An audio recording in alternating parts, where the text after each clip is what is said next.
Lions just recovered a fumble. Bits of wisdom. It's Harry Houdini, I'm pretty sure. That's when it kind of becomes Home Improvement After Dark.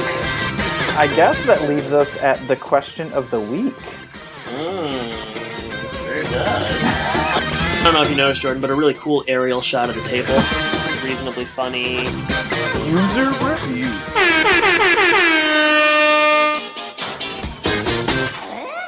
Does everybody know what time it is? Home Impodcast time! That's right, a company that is an exact replica of Binford Tools is proud to present a Home Improvement Podcast. My name is Adam, and I'm joined by my co-host, Jordan. Jordan, how goes it? It goes. How you doing, Adam? Doing well, doing real well. What's new? Not too much. It's been, a week since we talked? Yeah, you'd mentioned before we started recording that you had some difficulty getting... It's been a difficult morning for me. You had some difficulty getting your rabbit in its cage for a veterinary appointment, and you had planned to have the appointment, and then the rabbit had to cancel. The rabbit just was not in agreement with the. I tried everything. I tried everything. It just kept kind of scattering off, and you couldn't even find it. And I asked you if you thought that this kind of was how your life was going to go, and you seem to think that. Yeah, you kind of always did expect this kind of... Yeah, it's always was a dream of mine to chase rabbits around my house and try to, trick them into going into a cage with bananas and peppers and things like that. Sounds like your morning lacked real dignity. I can just kind of envision you on some sort of like a white carpeted floor, kind of dangling carrots and bananas or cheese or whatever it is rabbits eat. Maybe some grass of some sort. But you couldn't do it.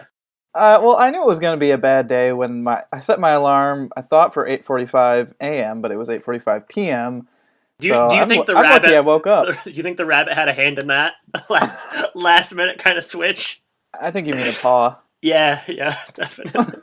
Yeah, the old switcheroo. Yeah, Lily was just an interesting creature this morning and really defeated her dad. So I guess I'll have to try again sometime later this week. But this is just, and I knew as soon as you told me, I said we got to bring this up on air. This is something that our listenership. I kind of wasn't going to do it, but I know you weren't. But in the same way, you kind of want to talk about my dermatologist appointments and my ailments and force me basically, hand over fist to do my Jay Leno impression. I wanted to return the favor and kind of bring up this rabbit talk, but we'll leave it at that. I think is the rabbit caged currently? Oh no, we don't have a cage for the rabbit. Well, I think probably that's your problem. I think problem solved. The rabbit is underneath the couch. She's got several hiding places. That makes sense. All right, so I wanted to talk, do something we haven't done in a while. And that is talk about the IMDB message boards for Home Improvement. It's a ripe place for HI commentary and hot takes and ill-researched takes and opinions and spelling errors and bigotry and racism and all those things. So it's definitely a place we kind of want to be. Yeah. So Jordan, I want to talk about a couple things that I saw here just a couple minutes before the show. So the first thread, this comes from RBF08, and they want to know, just how much do you think Tim invested in the construction of the hot rod? $20,000, maybe $30,000? Seemed topical to me. What do you think, Jordan? Yeah. As a man that knows a lot about cars and how much things cost. Let me tell you, that 350 Chevy block engine that he's paying for, all that custom... Ford, whatever he's doing. It's illegal to put a Ford motor in a Chevrolet car. Yeah, it's kind of a felony from what I hear. Well, so, Jordan, it doesn't sound like you know, but Brandy Starbright says, I'd say that day and age, good $25K. He built it from ground up, though. So at the high end, I'll say $40K. Then again, he was the host of a national TV show and used to start out by selling Binford tools. So with his connections and so forth, he probably got a lot either free or wholesale. Huge discounts. Oh man, I didn't even think about that angle. Brandy Starbright got it figured out. I don't know about the national thing as far as like being a national star, but at least he's getting some good deals in the Metro Detroit area. Well, Amy Jo Lab responds, all I can say is it could cost a fortune. We have a friend who restores vehicles, and then she talks about her friend that restores vehicles for the entire thread. So it's actually kind of just a pretty useless comment to bring in, but she did kind of want to get that out there. She's got first-hand experience. Well, her friend does, so she has second-hand experience. So that's the first one. Interesting, I thought. Sure. This one comes from Professor of Games, and that's games with a Z. And he wants to know, I guess he or she, do they ever reveal what Wilson's source of income was? I don't recall them doing so. He was obviously well-educated, well-read. Just wondering. What do you think? No one responded. So well, yeah, I mean, I think we're all kind of clueless as to what he did. I always assumed a professor. Some sort of teacher, somebody who's done a lot of studying of various, maybe like a cultural class. Doesn't everybody take one of those in general education in their first couple of years of college, where it's like, we read books on like a tribe in Papua New Guinea and stuff like that. I don't know. I imagine him teaching that kind of a class. I'll take your word for it, college boy. You also are a college boy, if I recall, and more college than me. Perhaps so. I guess professor, historian, combination of the two, perhaps. I don't know. The man does a lot of reading, just because. I mean, well, he's obviously well educated. Yeah, you don't have to go to college to have those kind of attributes either. Do you think Wilson was a professor of games? Do you think Wilson posted that? He was wondering what people thought of where he got his money. It's actually it was posted 2 days ago. That's weird. Well, people are still wondering. Professor of Games should get on board with our podcast. I'll reach out.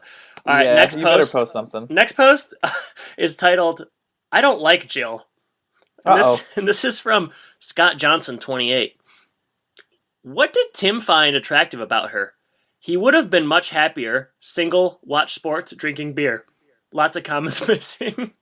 He would have been much happier, single, watch sports, drinking beer. So, I have an idea of what Scott Johnson does. Well, Hish PTM responded shortly thereafter and said, "I like Jill," and that was the end of that. So yeah, that really shut down that conversation. That was it. So that one's kind of case closed. You don't find very many people who are not on board with the Jill character. On the message boards, you do. The majority of them, but that is also probably representative of people that frequent message boards. This one's kind of interesting. Okay, so what do we got here? Let me find it. So it starts out by talking about the yard being AstroTurf. I feel like we touched on that last time, but then things kind of go a little off the rails. As they do. As they tend to do. Vash Ramana asks, and another thing, why did Tim always wear a dress shirt and tie on tool time? Liberius responded with, "Oh, that was part of his persona, as was Al's plaid shirt and jeans. Remember, Tim was a former Binford salesman, so the collar and tie juxtaposed against the tool belt made sense. He was corporate and had the gift of gab that all good salesmen have. That's why John Binford let him do the show. On the other hand, Al was the former construction worker, a proud union man, no less, so his clothes fit." I thought that was interesting. I guess I didn't know Al was a construction worker. I didn't either. I don't remember that being mentioned at all, but perhaps later on. These people sound like they know a lot. Last one. Rind, I can't read this one. Unknown on the message board says, "I just saw Wilson's face, and it felt like I was doing something bad." Smiley face. So a little bit of Catholic guilt there, perhaps. Poor guy. Yeah, I wonder if he took any slaps or anything for doing that. Went to confession afterwards, and I just saw Wilson's face, and it felt kind of bad. So Jordan, that concludes, and we'll do that again in a couple of months or so. So, I think that was fruitful. Keep things fresh. Very fruitful for me, and hopefully for listeners as well. Speaking of fruitful for listeners, Jordan, cue those grunts for me, big dog. Sure, it's all safe to me. Oh no! Now it's time for Bits of Wisdom. This week's bit of wisdom comes from the Tim Allen text, "I'm Not Really Here." The chapter entitled 8. Fear, the opposite of love, comes from a feeling of separateness and impermanence. This has been your bit of wisdom.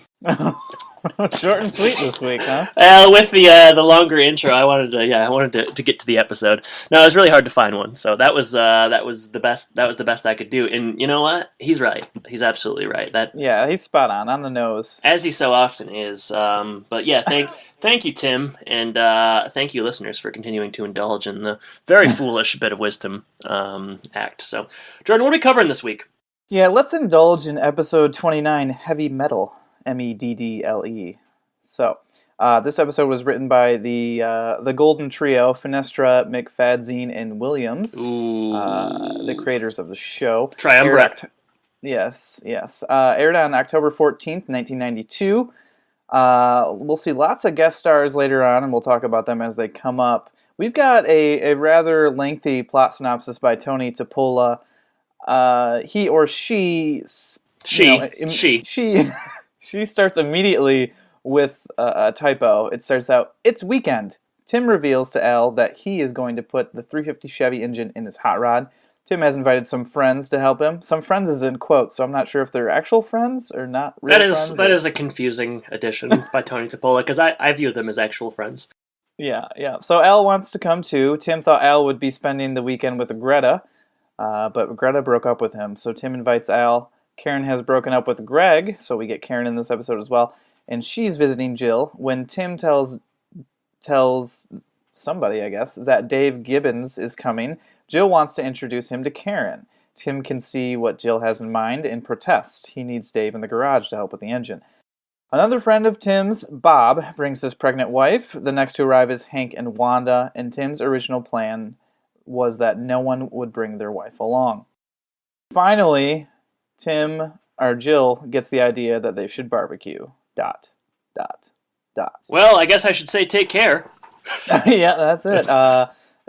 As always, it's just hard to read some of those, but we got through it. I'm gonna say maybe we just don't even need to read them anymore, but that's something we'll talk about later. There are no keywords this week. Just when I thought I had a new bit. What keywords do you think are gonna be? I got a few. Okay. Maybe. All right. You give yours, and I'll start thinking of mine.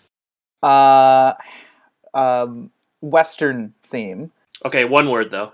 Oh, okay. So hat. That goes along with the trunk. Dating. Ooh. Barbecue. Ooh, barbecue is one of mine. Coffee. Ooh, nice.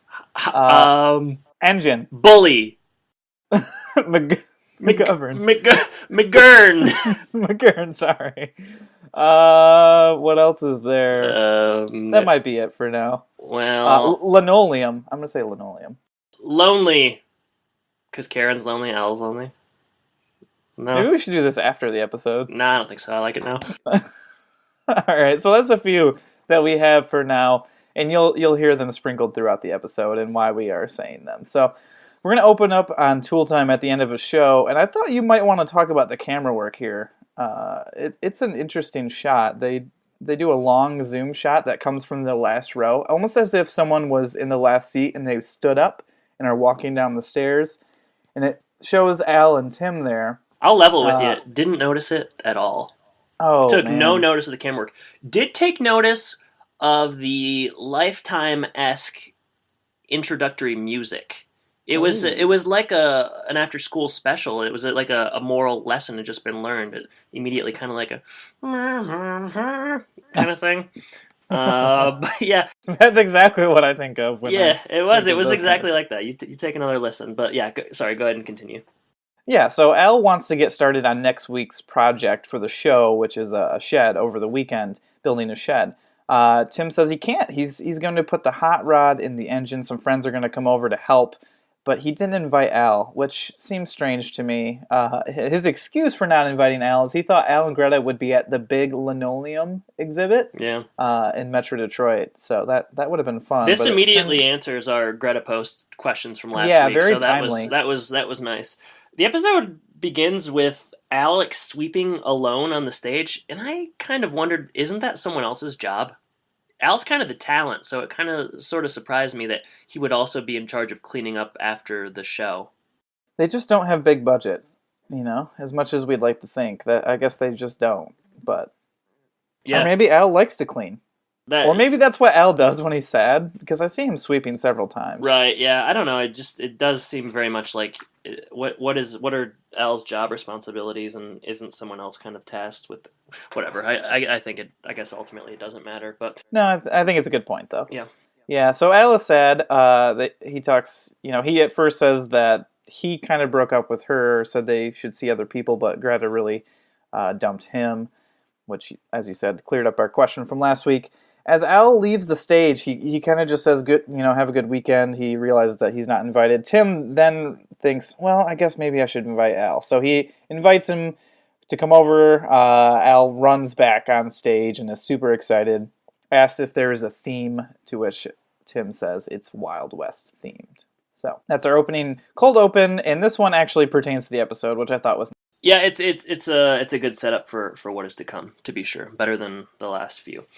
So next scene after the cold open, after the Iron John rock, Karen and Jill, they're on the couch, and Karen, she's continuing to have man trouble, and they're prepping. Can't imagine why. Yeah, it's unfathomable, really. They are prepping to go see a movie, and then Tim is getting ready to have all of his pals over for the hot rod.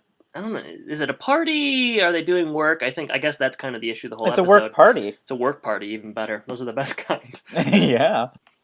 So yeah, Karen's complaining, and Jill is kind of immediately getting the idea that she wants to set Karen up with one of Tim's friends, specifically Dave, because Dave is very sensitive and so on. Did you notice the kind of gratuitous Coca-Cola product placement in this scene?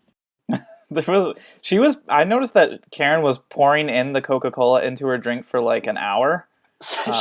She pours it in, making sure that it's very much facing the camera. And Tim comes in with just a bunch more, like putting it in the refrigerator. So she's drinking some, he's putting more in the fridge. It's a real Coca-Cola. Just something that noticed. Moment. Meanwhile, Randy and Mark enter, and they got Brad. They got quote jumped by the. How do we say it? Is it McGurn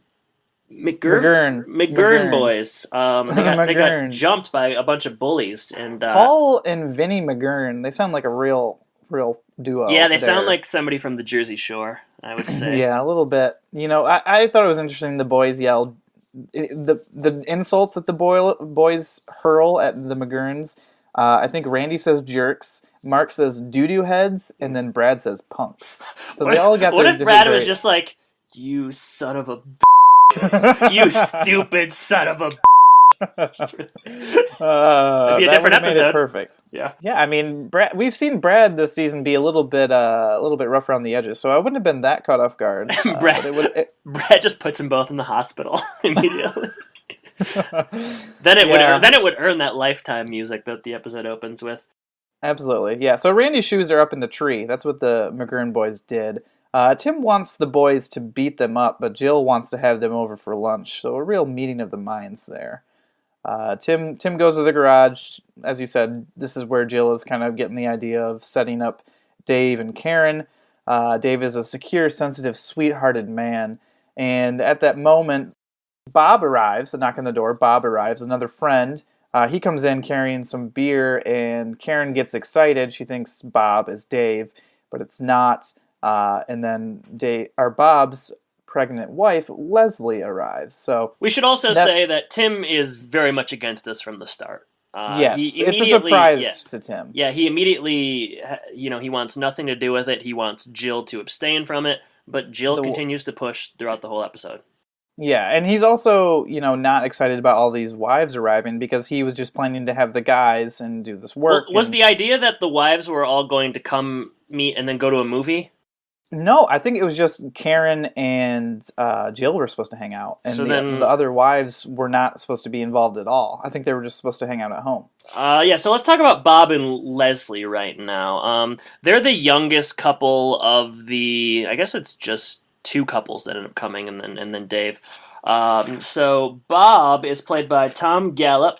He has 63 credits to his name. Most recently, he was in Insidious Chapter 3. He's been in The Bourne Supremacy, The Bourne Ultimatum, AI Artificial Intelligence, and then one of my favorite 90s movies, Jerry Maguire.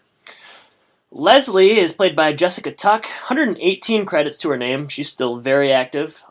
She did 23 episodes of True Blood, 113 episodes of One Life to Live and was in the J.J. Abrams film Super 8. And they're both pretty good guest stars. They don't leave a real. They're not asked a lot. Yeah, really. Yeah, Leslie makes some pretty lame like pregnant female jokes, But yeah, I'm sure those were written by her. Yeah, well, she still delivers them, and that's I attribute them to her. Who do we get? Who comes in next? Yeah, so then Wanda busts through the door, and Wanda also is not supposed to be here. She's a little bit older and a real tough cookie. She arrives with her husband Hank, and they're a little bit older, and they're fighting a little bit about driving, which we saw earlier with Al and Greta. So they're having maybe what Al and Greta would have turned into if they would have stayed together. Not since Blitzen on the Santa Claus episode has a firecracker of this magnitude entered Home Impodcast. Wanda comes in and she is just firing on all cylinders. She's her fastball is it's on today. Wanda and Hank, yeah, they are an older couple, and I was struck by the age disparity of the couples. It's just like a weird conglomerate. It's like 20s, 30s, and then 50s or 60s. Yeah, maybe even 60s. So Wanda and Hank. Wanda, I recognized. Her name's Eileen Brennan. She has 123 credits to her name. 1980, she was nominated for an Oscar for Private Benjamin. Other films include The Sting, Murder by Death, Jeepers Creepers, and what I recognize her in is she's Miss Peacock in the movie Clue. And I definitely like that one. Hank is played by Dion Anderson. He has 69 credits to his name, most notably The Shawshank Redemption. And then in Mr. Deeds, he plays... have you seen Mr. Deeds? Yeah, I mean, I'm sure you have. Yeah, I have. He plays the guy at the end that's in the boardroom scene where... Deeds gives that speech about how, he's like, this is the guy that says, I'd have beat my little red. You know what I'm talking about? Can you picture him? Yeah. Yes. He plays that guy. And they are okay, too. The couples are all, they're all I think they do fine. They're probably better than Bob and Leslie. Wanda, she's... It's because of Wanda. She really brings it. Wanda's been smoking for 60 years, her voice would indicate. And, she is not backing down from She does not take any guff. No, that's for sure. So we head out into the garage. The men are working, and I would say working in quotes because, as far as I can tell, they're all just kind of standing around the hot rod. And they're looking at the engine, from what I see. Al walks in, right? Yeah, Al walks in looking like a 2015 Pharrell Williams. He's got the 10-gallon hat and the cowboy outfit. He also, I guess he kind of looks like Woody from Toy Story as well. They have, to the other men's credit, they don't really make fun of Al when he arrives. They're nicer than Tim. They are nicer than Tim. They have some banter around that. Brad enters and says that one of the McGurn boys ruined his Lions helmet. It was Vinny. And this is why I retired the Lions just recovered a fumble bit, because I would have to have said it here as well, because every episode Brad is holding Lions paraphernalia or wearing something, and I would argue that his helmet's not ruined. He just put shaving cream in it. That's a pretty easy fix. I mean, what is it like suede on the inside or something? I don't really understand. I don't know. Yeah, he's got some shaving cream in there. Tim, at first, puts it in his mouth because he thinks it's whipped cream, which still would be gross. Why would you do that? That is a sweaty helmet. Gross. But, yeah, so Brad picks up the hose, and Tim stops him, and he says, what did I tell you about making water balloons? And Brad says to fill them up real good so that they bust on contact. So it was kind of funny. Funny joke. Yeah, I like that. And then Hank plays a little bit with Brad. He says, he's good at football, and they get down into like a 3-point stance and simulate a snap. And Yep. So that's a good moment. Well, Dave hurts himself because he's old. Hank, you mean? Hank, yes. It's hard because Hank's the old one. The names are Dave, Hank, and Bob. About as Americana as it gets, but yeah, Hank hurts himself. He can't get out of his stance. He's an old man. I should have known better. Old man. Yep. So then Bob talks a little bit about babies and pregnancies and mood swings, and the married gentleman comment on that, or maybe don't comment on it. Right. It's a juxtaposition because in the garage you have kind of the men being the men. They're talking about their wives and women and cars and stuff. And then, meanwhile, inside you have the women talking about men, kind of doing the exact opposite. And that juxtaposition kind of happens throughout the episode. The women are riffing. Dave arrives finally. He's the last one there. And Karen, she's smitten. I wrote that it was nice to see Karen speechless for once. She always has a lot to say. Yeah, and it turns out that Dave and Karen have a lot in common. Dave coaches Mark's soccer team. Yeah, it's good to see that Mark gets some socialization out there. Yeah, I bet he's really good. I can just imagine he's really a good soccer player. Yeah, and then after soccer one day, Mark threw up in Karen's car. So that's kind of the common thread that they have there. Mark pulls them together. Yep. It's great. That pulls us apart. He sure does. So Jill distracts Dave as the scene goes on with movie suggestions as Tim tries to get him into the garage. Eventually he does, and I think the girls, they are trying to find a movie to go out and see, and instead they find out that Some Like It Hot, which is a Jack Lemmon movie, is going to be on TV, so they decide to stay in, and they decide to start a barbecue. And then Wanda says, if I looked as good as Tony Burton does in a dress, oh yeah, or something like that. Tony Curtis, Tony Burton. Tony Burton is the trainer from Rocky. He probably looks good in a dress too, but yeah. I would say so. Have you seen Some Like It Hot? Yeah, but it's been a while. I actually just watched it pretty recently. It's been a long time. It's I don't know, I watched it when I was little and I was bored by it, but I'm sure I would appreciate it more now. And yeah, it'd probably be a little bit different. It's a good performance. But yeah, Tony Burton in a dress and Tony Curtis in a dress, they're probably pretty similar. Pretty similar, yeah. I noted that in these scenes, this is probably a home improvement record for women on screen at the same time, and also probably a home improvement record for most women in an episode. You just don't get it very much.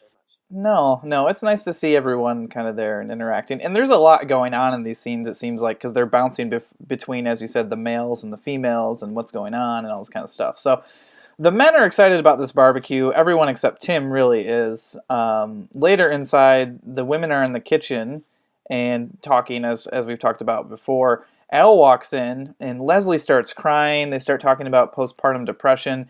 Al contributes, saying that he knows what it's like to lose someone who was, so close to you. And Karen immediately relates. And you can kind of see that Al has a little bit of a thing for Karen right here, I would say. He's smitten with her because they have a shared experience. An actual shared experience, not like the Mark shared experience. Al is a bona fide goon. I mean, he's looking for anything and every excuse. He's so strange right now. It's like he's talking about, losing something that he loved. Like Greta, he and Greta went out on maybe 2 dates. I think we have documented 2 dates. And then he says, later on, that Tim says Karen's a lot to handle, and Al says his mother's a lot to handle. He likes that, which is a funny line, but if you actually think about the implications of it, it's kind of troubling. So, yeah, Al is, they're still working on the Al character, and, hopefully they are able to flesh that out a bit more. I like my Al a little bit more confident, this is just, it's bizarre right now. He's just kind of, he just services punchlines.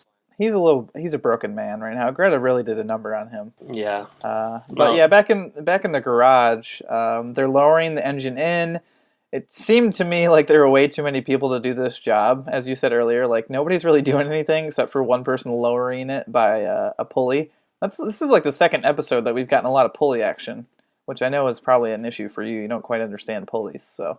I think you don't understand pulleys as well as you think you do, is the problem here. You said that Mark is pulling us apart, but I think pulleys are pulling us apart. No, that's how we always suspected it would go. You always knew eventually you'd be chasing a rabbit down for an AM appointment, and that pulleys would cause a rift between us, and both have come true. Those were the two things that I just were certain about. Both have come true. Yeah, but Jill comes in the garage. The food is ready, and all the guys start running out there. But Tim is upset. They just started working on this vehicle that he's so excited about, so he is throwing a tantrum. Later outside, Tim is manning the grill, and everyone inside is playing charades. It looks like they're having a good time, but Tim is mocking them instead. Jill comes outside, and Tim makes her play their own game of charades, where it turns out that Tim was trying to describe or act out that Jill is dead meat. So he's upset. Tim seems like he's not that good at charades. because that took a long time to get to where he wanted it to go. I don't know. I think it's convenient that he had everything there to make that happen, though. The meat's there. Tim is getting more and more frustrated here as well because people are coming out and requesting things, and Bob comes out and he says that Leslie wants a burger, and he ends up taking a raw patty for Leslie, which seems detrimental to the baby. Seems dangerous for everyone involved, but Bob takes it. It seems like he's just a little bit of a novice in life, or just scared of his wife, maybe both. But yeah. Who knows?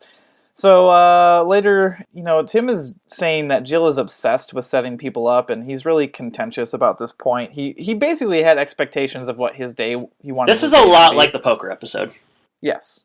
Right? I think so. Yep. Feels like it. Yep. So Hank comes in, and Tim leaves the stage as well, or outside, and goes inside. And Jill is left manning the grill now, and Wilson approaches, and this is our first, they didn't invite Wilson over to help, which I thought was interesting. He invites all of his friends over, he invites Al over to help, but he doesn't invite Wilson over. Tim, I'm saying here. Right, yeah. I think Wilson's not, he's not so into the cars. I don't think this was meant to be a party so much as it was meant to be like a working thing, and I don't know, man.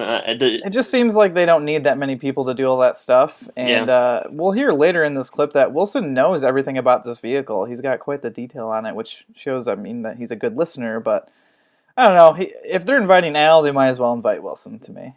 Well, let's just hear from Wilson right now as he talks to Jill. Let's go ahead and play that clip. That smells delicious, good neighbor. Hi, Wilson. Oh, good neighborette. How are you this fine evening, Jill? Fine and dandy. That smells good. You want a hamburger? Well, I don't mind if I do. Wilson, aren't human beings more important than machines? Well, without a doubt. Although I am quite fond of my waffle maker. Well, thank you. I wish you would tell that to that knucklehead I'm married to. Oh, he knows how I feel. He's had my waffles. No, I mean about the human being thing. Well, I think Tim understands that. Well, you would never know from the way that he's acting today. Jill, I like my burger well done. Huh. I mean, here I am trying to get these two people together, and all he can think about is this hunk of metal in the garage. Well, that's because to him it's more than just a hunk of metal. To Tim, it's a 1934 Roadster street rod, Mystique midnight blue, queen bee headlights, suicide doors with hidden hinges, rolled rear panel. Oh, yeah.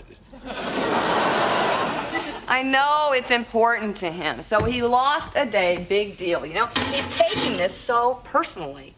Jill, the Navajo Indians believe that when a craftsman makes a basket or a sand painting, his spirit actually enters the object. And he becomes a part of it.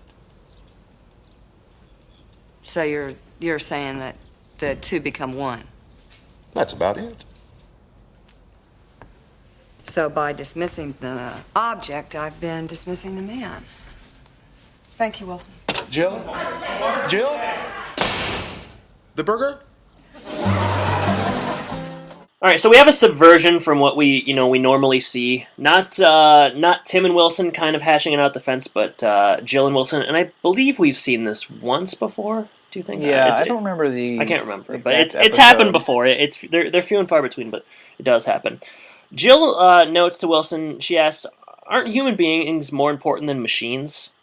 Which isn't a real stretch. Like, that's a weird way to go about this whole situation, is by taking the approach that Tim cares more about his car than he cares about people. That's really not what's been on display this episode. Yeah, she shows a lack of understanding there, but she'll show more understanding in a moment. So. Definitely. Yeah, so essentially, as you just heard, Wilson notes that by dismissing the object, the car that Tim cares a lot about, she's dismissing the man.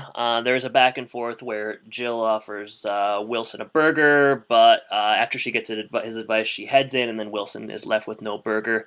And poor Wilson. LOL. L-O freaking L. Wilson's not invited. He doesn't get a burger. He has to give advice. What? I mean, jeez. He's getting a raw burger and a raw deal. he's the real Rodney Dangerfield of this episode. So yeah, at this point, this is after. Next scene is after the barbecue. It's all over. Everyone is leaving. And I guess I should say before we get to the scene, I think this is good. This is some of Wilson's best advice that I've heard in a while. Yeah, I would say so. Yeah, it seems... And it's always... It's Jill appropriate. always gets it. Yeah, it's appropriate for the situation, which sometimes it's like, it seems too... I don't know, like the problem is so small and the advice is, so like big and broad, whereas this seems to fit kind of what's happening very, very... It's a good fit, essentially. Yeah. Yeah. So, next scene, everyone is leaving. Al thinks his Western shirt paid off because he thinks Karn is into him. Al... Tim tries to show him down. This is what you mentioned earlier about how Al was saying that he likes handfuls, and Tim says that Karen's a handful and all that stuff about his mom, which is a bit strange. Karn then walks in, and Al, he's in full goon mode, as you said. His hand is like raised up, like he wants a high five. I'm not sure what he wants from that, and then doesn't get it, so he kind of plays it off. He asks Karen... He's going to ask Karn if they'd like to get coffee sometime, but in between that moment where he gets Karen's attention, Dave says, "Karn, are you ready to go?" So it seems that Dave and Karn are leaving together. We see Al's heart break in front of our eyes. The moment prior to, where Al is about to ask Karn out was a lot like in the first Mission Impossible movie, when Tom Cruise is hanging down from that wire and he's just inches away from the laser, and if he hits a laser, it'll go off and like sweat is trickling down. I had the same kind of feeling during this. I was so nervous. Yeah, you were very sweaty. You sent me pictures afterwards of just like copious pit stains. Yeah, just on my shirt. It was just drenched. It was so nerve-wracking. Karen and Dave, they're going out for coffee at, I don't know, 10 o'clock at night, conservatively. I hope decaf. You would hope so, but yeah, just going to one of those nice, Bloomfield Hills PM coffee bars, which I guess, doesn't make a ton of sense, but whatever. Jill... I thought they were going to go to Big Mike's Tavern. It'd be some pretty lousy coffee there. You get a good stinky, though. Yeah, you'd get a real good stinky, especially that time of night. Jill... Dave and Karen leave together, and then Jill kind of walks into the frame, and she just starts like kind of gloating and celebrating, and she's very, very pleased with herself. And I don't know, I feel like there should be a follow-up episode where we discuss why Jill is so interested in setting people up, because she notes earlier that everybody likes to set people up, but she seems especially into it. Like, she cares too much. But she's gloating and dancing around, and Al is standing there visibly sad. Tim is kind of standing behind her, trying to give her the sign that, kind of non-verbally telling her what has happened and that Al is sad, and she finally realizes and kind of backtracks and says that, she could be wrong about the whole thing, but essentially Al is very sad and he decides it's time to go. Yep, it definitely is time to go, and, right before he leaves, Tim does something nice. He asks if Al would come and help him by himself with the wiring tomorrow. So that cheers him up a bit, and Tim, he was a bit callous earlier and not very thoughtful in not inviting Al initially, but now he's kind of doing something nice. Later on in the garage, winding it down here, Tim is, he's kind of, I guess he's working on the car alone. Jill enters, and she begins to kind of try to take an interest in the hot rod. And this scene goes on a while, but essentially she's kind of asking questions, and then she sort of begins to, I guess, imitate a mechanic of sorts. I don't know. I mean, she puts the hat on and she gets a bunch of terminology wrong, which is supposed to be funny, but not if you don't know what the terminology means in the first place, which I didn't. Yeah, it would have fooled me. Right. So yeah, I don't know. Tweaked out or whatever she says. But yeah, slowly I guess we're gonna play a clip here, aren't we? I should stop while I'm ahead. Yeah, I guess we'll play a clip for the last 15 seconds of this scene. Gotta tell you, Tim, this street rod is real tweaky. It's tweaked out. Exactly. It's cherry. I'm really getting into this engine stuff. I feel an uncontrollable urge to torque something.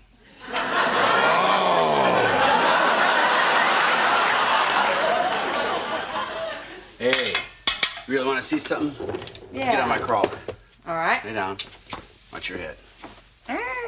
Can't really appreciate an engine until you see it from all sides. Oh, this is so cool. Welcome to the wonderful world of the small block 350.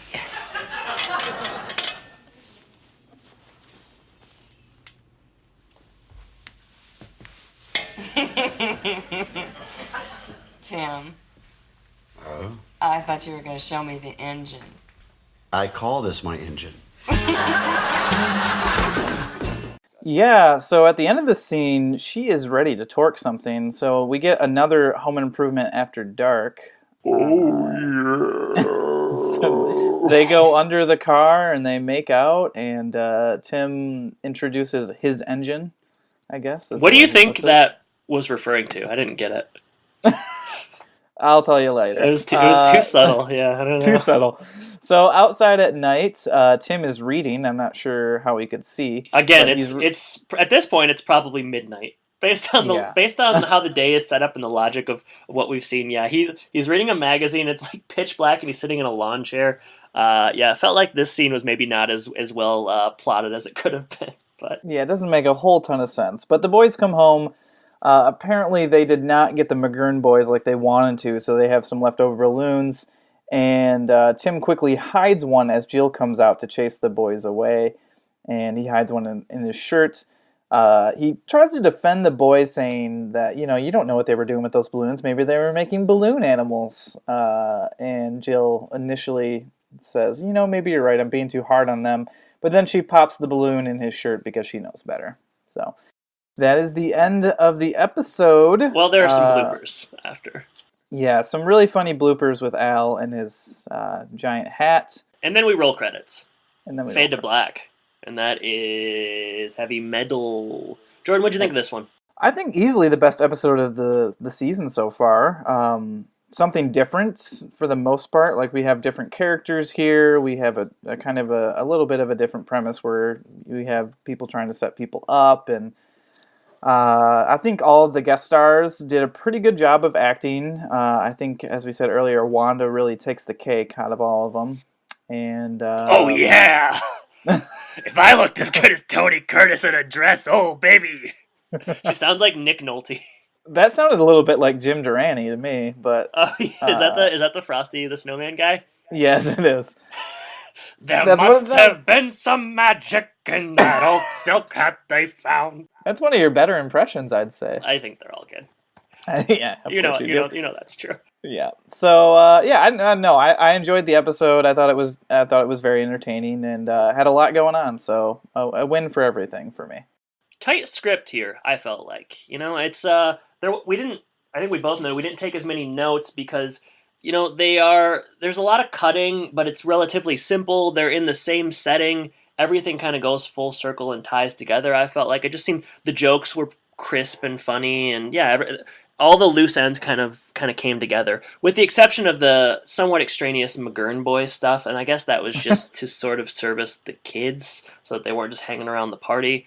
I guess at least they tried to explain that. But yeah, I think some funny jokes here. I like the guest stars for the most part, and it's a fun episode. Definitely the best of this season, I would say. Yeah, I got to say that the Taylor boys really make a lot of enemies. They had that bully at the bowling alley, and they had Curtis, who we all know and love, and now the McGurn boys. That teacher that Brad put a frog in the in the Jello. It's a tough year. Yeah, there's quite a few. The 90s where bullying was rampant. That's right. A Mr. Bruni taught class would indicate. A lot of rude dudes out there. A lot of rude dudes.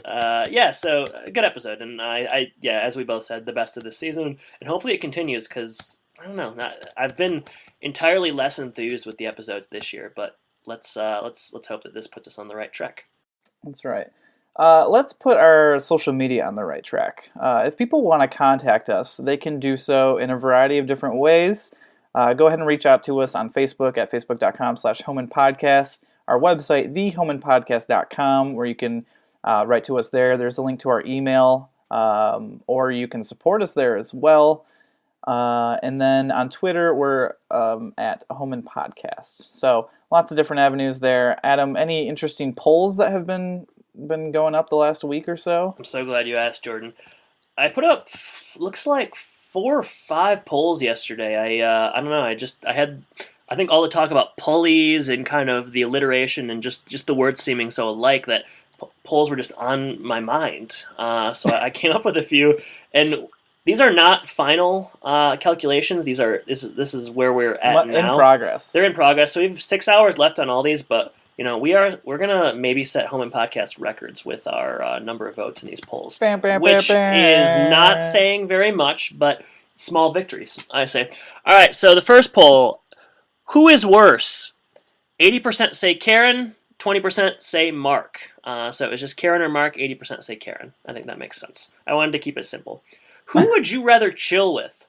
58% say Wilson, 25% Tim, 9% Greta Post, 8% Randy. Randy. Wow. He's cool. He's the coolest kid.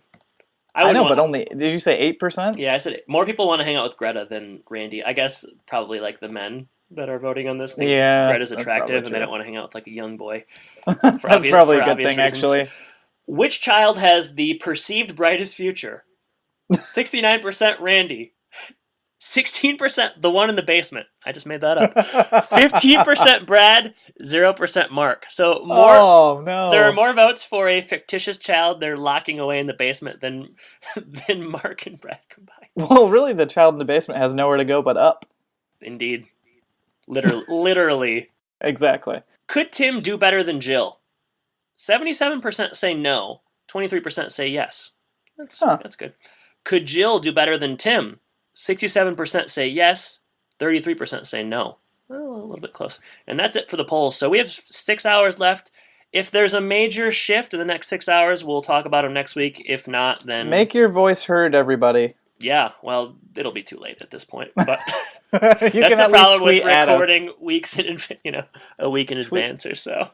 Tweet at us if the polls are closed. We want to hear. We want to hear what you got to say. And I don't know if you mentioned this earlier. Perhaps you did, but I will say it again. If you haven't already done so, please rate and review us on iTunes.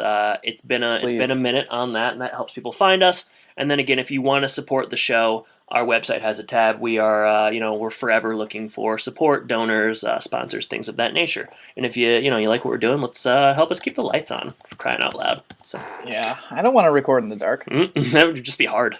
Then it would actually be home improvement after dark. Yeah, because it would just be dark. I don't want that. Dark in our studios. So that'll change our rating on the show. So we want this to be a family show. I guess that leads us to the question of the week. Jordan, my question to you is this. So this episode features Eileen Brennan. She plays the wondrous Wanda, a.k.a. Firecracker.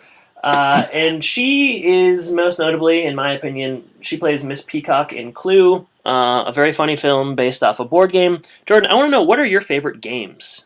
Yeah, I love board games. Pretty much all of them, but some of my favorites, Scattergories. I like that game. I like pretty much any trivia game, like Trivial Pursuit, or we played Bezer Whizzer, which is a very similar game. I used to play Risk a lot when I was younger. Monopoly. We played Monopoly in high school quite a bit. Yeah. You would tell them about your special hat you'd put on. I forgot about that. There was some really weird, like, old-fashioned hat. Not quite the same hat that Al wears. It's like a bowler hat. Was it? Yeah.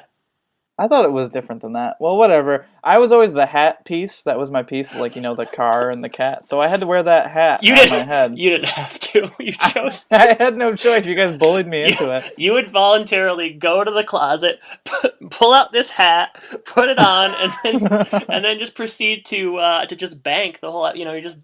I was gonna say, to be fair, I won every time. Well, hey, I mean, you may have won, but I think you also lost it each time you put that hat on. We were really cool in high school. I think it is still are. The moral of that story. Yeah, we played. We played. You put that hat on. I'm glad you remembered that, because I had no recollection. Yeah. We played Balderdash a couple times at your house, which I enjoyed. I just got that for Christmas, actually. Yeah, there's a lot of crossover here between you and I. My favorite game is Beyond Balderdash. That's been a family favorite of mine for, 15, 20 years at this point. I, too, like Scattergories a lot. Trivial Pursuit. I like Password. I'm trying to think if there's anything else. Monopoly is fun every once in a while, but the first couple I mentioned are my favorites. Balderdash takes the cake, though, for me. Yeah, it's a great one. I haven't played that in a long time, but since I got it for Christmas, I'll be breaking into it soon with a group of unsuspecting friends. Oh, no man. hat though. I don't have a hat to wear for this. Yeah, well, that can be arranged. So that can be arranged. All right. Well, that's is heavy metal. Jordan, what are we covering next week? We're gonna cover. This will be episode 30 of the episodes that we've covered. Haunting of Taylor House. So maybe we've got a Halloween episode coming up, which is always exciting. That is going to be good. I love a good Halloween ep. Perhaps more than I like a good Christmas ep. So, yeah, we are. I think we're probably in for a spooktacular time next week. Let's just say it's going to be a treat. All right. Well, Jordan, thanks for joining me this week, and thank you, listeners, as well. I guess I should say take care. Take care, everybody.